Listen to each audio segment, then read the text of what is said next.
பிரியமானவர்களே, ஆண்டவராக இயேசு கிறிஸ்துவின் நாமத்தினாலே உங்கள் யாவரையும் நான் அன்போடு கூட வாழ்த்துகிறேன்.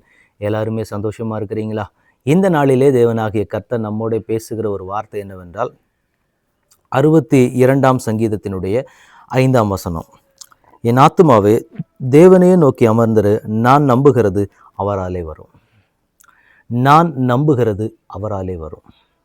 என் ஆத்துமாவை பார்த்து நான் சொல்ல வேண்டிய ஒரு வார்த்தை என்ன? ஆத்துமாவே என் தேவனை நோக்கி அமர்ந்திரு. இந்த இடத்துல இந்த தேவ மனிதர் சொல்லுகிற ஒரு வார்த்தையை பார்க்கிற பொழுது, நாம நம்புகிறது என் தேவனால் வரும். நான் எதை நம்புகிறேனோ, நான் எதற்காக காத்திருக்கிறேனோ, நான் எதற்காக தேவ சமூகத்தில் நின்று கொண்டிருக்கிறேனோ, நான் என்ன ஒரு காரியத்திற்காக நான் தேவனுடைய சமூகத்தில் காத்திருக்கிறேனோ, அது என் தேவனாலே வரும். எனவே என் ஆத்துமாவே என் தேவனை நோக்கி அமர்ந்திரு. இன்றைக்கு நாம் கடந்து போகக்கூடிய சூழ்நிலைமையில் நிறைய நேரங்களில் என்ன நடந்துருது அப்படின்னா, நம்ம ஒரு சில காரியங்களை நம்பி தேவ சமூகத்தில் காத்திருக்கிறோம். ஒவ்வொருவரும் ஒவ்வொரு விதமான அனுபவங்கள் மத்தியிலே, ஒவ்வொரு விதமான சூழ்நிலைகள் மத்தியிலே கடந்து போகிறவர்கள் தான். எல்லாருக்கும் ஒரே மாதிரி சூழ்நிலைகள் இருக்க போவது கிடையாது. ஆனால் நம்ம போகிற அநேக நேரங்களில் என்ன நடக்குது அப்படின்னா, நாம் போகிற பாதைகள், நம்ம இருக்கக்கூடிய சூழ்நிலைகள் எல்லாமே நமக்கு ஃபேவராக, நமக்கு சாதகமான சூழ்நிலையாக இருக்குமானால் நாம் அதை என்ன பண்ணிடுவோம்னா, தேவன் எனக்கு இதை செய்வார் அப்படின்னு சொல்லி நம்பிடுவோம். ஆனால் நிறைய நேரங்களில் என்ன நடந்தது அப்படின்னா, சூழ்நிலைகள் நாம் போகிற பாதைக்கு ஒத்து வரலை அப்படின்னா, இதுக்கு நம்ம அல்டர்னேட்டாக வேற ஒரு காரியத்தை நாம் பார்க்க வேண்டும் அப்படிங்கிற ஒரு மனநிலைக்கு நாமளே வந்துடுவோம். ஆனால் இந்த இடத்துல இந்த பக்தர் சொல்லுகிற வார்த்தையை பார்க்கும்போது, நான் நம்புகிறது எனக்கு அவரால் கிடைக்கும். நான் நம்புகிற காரியம் என் தேவனால் எனக்கு கிடைக்கும். நான் நம்புகிற காரியம் என் தேவன் நிச்சயமாக எனக்கு கொடுத்து என்னை கனப்படுத்துவார்.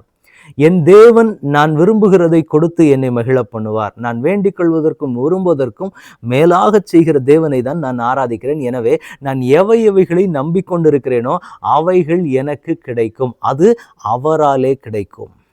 இந்த ஒரு விசுவாசம் ஒவ்வொரு தேவனுடைய பிள்ளைகளுக்குள்ளே எழும்பணும். அது எப்படி எழும்பணும் அப்படின்னா, எத்தனை சூழ்நிலைகள் இருந்தாலும், இப்போ நான் ஆண்டவரோட சமூகத்தில் போய் ஒரு காரியத்தை நான் ஆண்டவரிடத்துல கேட்கிறேன். ஆண்டவர் எனக்கு இந்த மாதிரி காரியங்களை செய்ய வேண்டும், இதெல்லாம் ஆண்டவர் எனக்கு செய்யணும், இந்த மாதிரி காரியங்கள், இந்த சந்தோஷத்தை ஆண்டவர் எனக்கு கொடுக்க வேண்டும், இந்த ஆசீர்வாதத்தையும் நன்மையும் எனக்கு கொடுக்கணும் அப்படின்னும் போது, அது என் தேவனுடைய கரத்திலிருந்து தான் எனக்கு கிடைக்க வேண்டும்.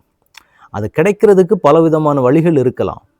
வழிகள் இருந்தாலும் என் தேவன் முன்குறித்த வழியிலே, என் தேவன் எனக்கு நிர்ணயித்த வழியிலே தான் அது எனக்கு கிடைக்க வேண்டும்.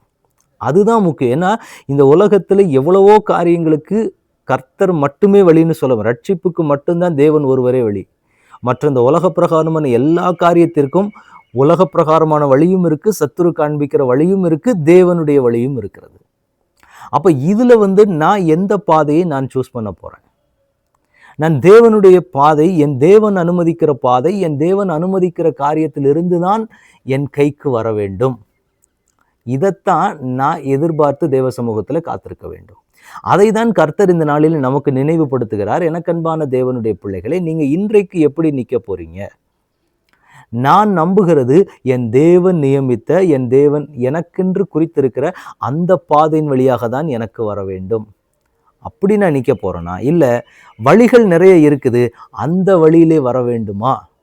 இப்போ இந்த இடத்துல அவர் சொல்லுகிறார், என் ஆத்துமாவே உனக்கு பல வழிகள் இருக்குது. நீ கேட்குற காரியத்தையோ, நீ நம்புகிற விஷயங்களோ, நீங்கள் ஜெபிக்கிற காரியங்களோ நடக்கிறதுக்கு பல வழிகள் இருக்குது. ஆனால் அவர் சொல்கிறாரு, என் ஆத்துமாவே நீ தேவனை நோக்கி மட்டும் அமர்ந்துரு. ஏன்னா நீங்கள் நம்புகிற காரியத்தை கொடுக்க என் தேவனால முடியும். நான் நம்புகிற காரியத்தை கொடுக்கிறதற்கு, நான் வேண்டுகிற ஜெபங்களுக்கு பதில் கொடுக்கிறதற்கு என் தேவனாலே முடியும். எனவே ஆத்துமாவே நீ பல இடங்களுக்குள்ள சுற்றி தெரியாமல் நீ என்ன செய்யணும் அப்படின்னா, நீ தேவனுடைய கரத்திற்குள்ளாக அடங்கியிரு. வசனம் சொல்லுகிறபடி ஏற்ற காலத்தில் உயரும்படிக்கு கர்த்தருடைய பலத்த கரத்துக்குள்ளாக அடங்கியிருங்கள். ஏனென்றால் என்னை உயர்த்துகிறது, என்னை நடத்துகிறது என் தேவனுக்கு போதுமான காரியம். எனவே தேவனுடைய பிள்ளைகள் எப்படி ஜெபிக்கணும், எப்படி கர்த்தருடைய சமூகத்தில் நிற்கணும்னா, இந்த பக்தர் நிற்கிறதை போல நாம் எல்லாருமே தேவ சமூகத்துக்கு முன்பாக நிற்க வேண்டியது அவசியமாக இருக்கிறது. அதை இன்றைக்கு தேவன் நம்மத்தில் எதிர்பார்க்கிறார். அதை ஆண்டவருக்கு கொடுக்கிறதுக்கு இன்னைக்கு நம்ம ஆயத்தமா இருக்கிறோமா? ஆண்டவரிடத்துல ஒப்பு கொடுக்கலாமா? இன்னைக்கு நம்ம அறிக்கையிட போறோம், ஆண்டவரே நான் நம்புகிறது உம்மாலே எனக்கு கிடைக்கும். என் ஆத்துமா என் தேவனை நோக்கி அமர்ந்திருக்கும். நிச்சயமாக நான் நம்புகிறதை, நான் என் தேவ சமூகத்தில் கேட்கிறதை என் தேவன் நிச்சயமாக எனக்கு கொடுத்து என்னை தேவன் மகிழ பண்ணுவார். அது என் தேவனால் மட்டுமே எனக்கு கொடுக்க முடியும். ஏன்னா தேவனால் வந்தால் மட்டுமே அது நிரந்தரமான ஒன்று. இன்றைக்கு ஆண்டவரிடத்தில் ஒப்புக் கொடுக்கலாமா? தகப்பனே, எங்களை முழுவதுமாக உம்முடைய பாதத்தில் ஒப்புக் கொடுக்கிறோம். எங்கள் தேவனாகிய கர்த்தர் எங்களோட கூட இருந்து நடத்தும்படிக்கு உம்முடைய சமூகத்தில் ஒப்புக் கொடுக்கிறோம். இந்த பக்தர் சொல்லுகிறதை போல் ஆண்டவரே, நாங்கள் நம்புகிற காரியம் உம்மால் மாத்திரம் எங்களுக்கு கிடைக்கிற அனுபவம் வேண்டும். அதை கிடைப்பதற்கு பல வழிகள் இருந்தாலும் உம்முடைய சமூகத்தை நோக்கி பார்த்து உம்மை மாத்திரம் நாங்கள் முன்வைத்து என் தேவனால் அவை எங்களுக்கு கிடைக்க வேண்டும் என்று சொல்லி உம்முடைய பாதத்தில் எங்களை முழுவதுமாக தாழ்த்துகிறோம், அர்ப்பணிக்கிறோம், ஒப்பு கொடுக்கிறோம். தகப்பனே, எல்லா தடைகளையும் கர்த்தர் முறித்து போடுங்க. எல்லா சூழ்நிலைகளும் இயேசுவின் நாமத்தினால மாறட்டும். உங்க கரத்துக்குள்ளாக எங்களை ஒப்பு கொடுக்கிறோம். ஆளுகை செய்யுங்க, வழி நடத்துங்க.